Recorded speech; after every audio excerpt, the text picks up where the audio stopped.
Всем привет из Ирландии. Брюссель начинает чесать репу, да, свою кабину, свой чан, свой чердачок, потому что он не понимает, что делать дальше с украинскими беженцами. То есть у них разные, да, проекты, разные размышления, что делать дальше. Либо урезать, либо продолжать, либо как-то видоизменять. То есть, да, нужно уже что-то делать и говорить людям, готовить людей именно какому-то будущему, чтобы человек понимал, остается он в Европе и будет у него так, это так. Уедет, будет вот так, вот так.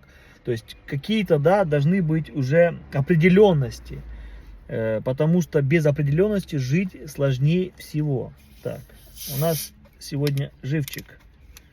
Ой, живчик, классика, классика неубиваемая просто.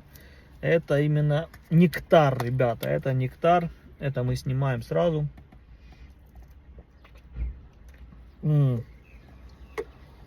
Яблочный, какой же он вкусный. Никакое пепси, никакая кока-кола не сравнится с нашим живчиком. Если любишь живчик, ставь лайк.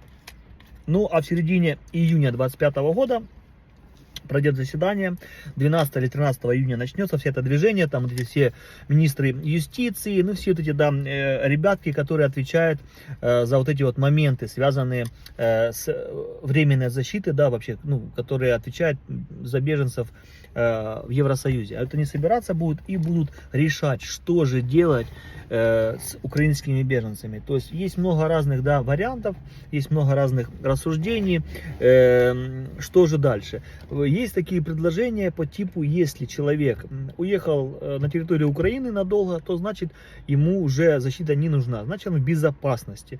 С моей стороны это в принципе справедливо, знаете почему? Потому что люди, которые приезжают и получают международную защиту по всему Евросоюзу, в любой стране, это не только в Ирландии, то у тебя забирают паспорт, и тебе нельзя выезжать в ту страну, с которой ты уехал, с которой ты убежал, да, потому что там тебе реально угрожала опасность. Вот объясните мне, как вот человек, да, европеец, например, тот же ирландец просыпается, и там, не знаю, у него люди живут по ARP, он спрашивает, там, не знаю, там, Вася, Петя, Мышко, Микола, что там, куда, как? Он говорит, да вот завтра в Украину на 3 недельки можно, все, да, да, конечно, езжай. А что там, безопасно? Ну, у нас хорошо, ракеты не летают, все спокойно, в нашем селе все хорошо. Все хорошо, ни одна ракета за всю войну не пролетела.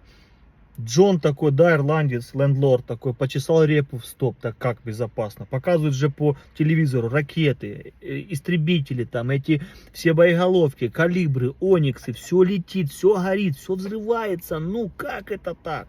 Говорит, ну у нас все хорошо, все безопасно. Раз съездил, полгодика прошло, он обратно. Можно я обратно на 3 недельки поеду в Украину? Ну, либо там Люда, да, Настя.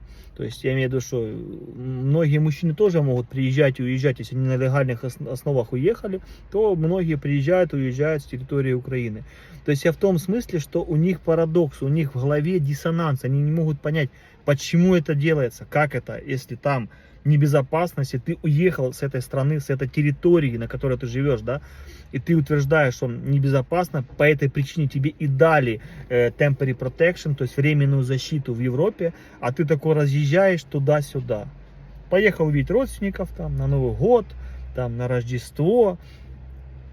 То есть вы понимаете, немножко недопонимание получается такое. Я считаю, да, если человек уезжает надолго с территории той страны, которая предоставила ему защиту, значит ему защита уже не нужна, значит он находится в безопасном месте. Если человек едет в Украину по какой-то причине, умерли родственники, ему нужна какая-то срочная операция, какие-то еще либо именно семейные проблемы, серьезные, да, то есть он их может доказать, обосновать, то есть вот тогда, я думаю, на это можно закрыть глаза, то есть таких людей, да, можно понять. Но если человек просто так, он так и утверждает, я просто еду в гости, просто покушать нашего украинского сала, попить нормального пива, ну, покушать нормальную еду, закупиться медикаментами, там, не знаю, скупиться, сделать ремонт, там, поменять черепицу и так далее, то, ну, это немножко, конечно, непонятно. То есть, немножко мне непонятно. У меня здесь много, ну, таких, да, как знакомых в кавычки, там, просто привет-привет, пару словечек. И люди просто там на Пасху, фух, поехали. Да я там ванну доделал, я там то, там все, там я то. То есть я не понимаю. У меня таких, мы больше 3 лет находимся в Ирландии, у нас в мыслях нету поехать ни к родственникам, никому, потому что Украина это небезопасное место. И мы, и моя жена так вообще, она не то что против, она сказала, мы, возможно, приедем в Украину в гости, когда все точно закончится, полностью закончится. А когда это будет, никто, вы понимаете, не знает. То есть вот эти моментики, конечно, немножко непонятны. То есть и вот это вот обсуждается, что, возможно, придется как-то людей, да, отсеивать, просеивать. То есть и некоторые из предложений, которые говорят, вообще утверждают, чтобы эту защиту увеличить на 10 лет. Типа 10 лет даем, пусть живут. Ну, я думаю, это маловероятно, потому что очень много народу. Это не то, что какой-то, знаете, маленький анклав, да, и ему позволили там жить. То есть там, не знаю, каких-то 10 тысяч приехало, и вот им дали такие вот условия. Украинцев очень много в Европе, и если война будет продолжаться, поток их будет только увеличиваться. То есть, и я думаю, все-таки что-то будут решать. Пишите в комментариях ваше мнение по поводу вот этой статьи, которая будет в описании к этому видео, да, что вот люди соберутся 12-13, да, то есть, в принципе, в июне должны они что-то сформировать, какую-то общую картину, какую-то общее, да, понимание того, что же дальше будет. Понятно, что каждая страна отдельно, еще отдельно будет решать, на каких условиях оставлять. Еще там указано, что хотят, конечно же, немножко уменьшить помощь, то есть немножко ее сузить, чтобы тоже как бы люди понимали, что за них всю жизнь не будут платить. Я говорю такие общие формулировки, чтобы вы понимали, я не буду пересказывать полностью статью, я просто говорю главные тезисы, которые меня лично зацепили, да, и которые, я понимаю, могут реализовать. То есть и вот к этим тезисам я и себя готовлю, и вам их пересказываю, чтобы вы понимали, что в Евросоюзе разные, да, есть мнения, что это временная защита, да, она и так уже сейчас продлена, уже на тоненького, по всем законам Евросоюза она уже на тоненького, то есть уже типа ее статус вот этот, юридически уже не слишком в правовом поле, да, Евросоюза, то есть вот это всех этих вот движений, так что уже они говорят, что нужно что-то менять, что-то либо дополнять, либо что-то принимать, чтобы каждая страна просто отдельно еще принимала.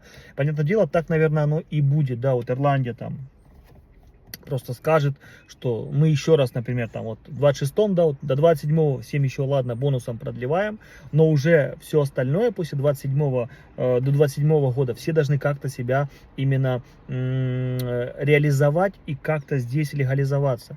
То есть, если уже после 27-го, например, да, года ты уже будешь подаваться, и у тебя не будет никаких оснований, что такое основание? Это, конечно же, работа, да, то есть работа и жить, себя обеспечивать самому. Если ты можешь это сделать, то, пожалуйста, оставайся, ты платишь налоги, ты никак не нагружаешь систему, и, в принципе, почему нет? То есть, как и была вот статья о том, что украинцы большой оборот делают, большую кассу именно в Евросоюзе, то есть, и таких людей можно оставить. Но обратно же это из 100%, да, я не знаю сколько там, 30, максимум 40% делают кассу. Остальные 60-70 они только из нее забирают. То есть по факту вот этот процент нужно каким-то образом, да, вытолкать, выдавить. Это я так говорю, потому что так потихоньку и делается. Вспомню, что было в Ирландии в 22 и 23 году, и что сейчас в 25 году, да, в мае, какие условия.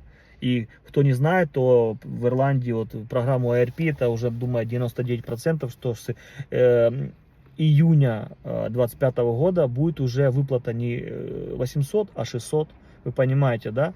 То есть, и ее могут, эту программу, уже вот последний год, да, а в 2027 году могут уже не продлить. То есть, я к тому, что и вот такие маленькие шажки, они делают то, что люди потихоньку просто уезжают и как-то, да, ну, потихоньку их выдавливают. Печально ли это? С одной стороны, да, но с другой стороны, если человек ничего не делает, то значит он не заслуживает того, чтобы находиться в этой стране и просто как пиявка сосать, еще раз сосать из бюджета деньги. Немножко пососал, как говорится, да, годик-два там, но потом имей совесть и уже отдай, да. Люди тебе помогли, люди дали тебе крышу, люди дали тебе выплаты, то есть люди тебе помогли помогли выучить язык, они дали тебе все условия для того, чтобы ты смог себя реализовать. Но если ты не смог за 3-4 года себя реализовать никак, то, я извиняюсь, нахрена ты такой нужен гражданин этой стране, да?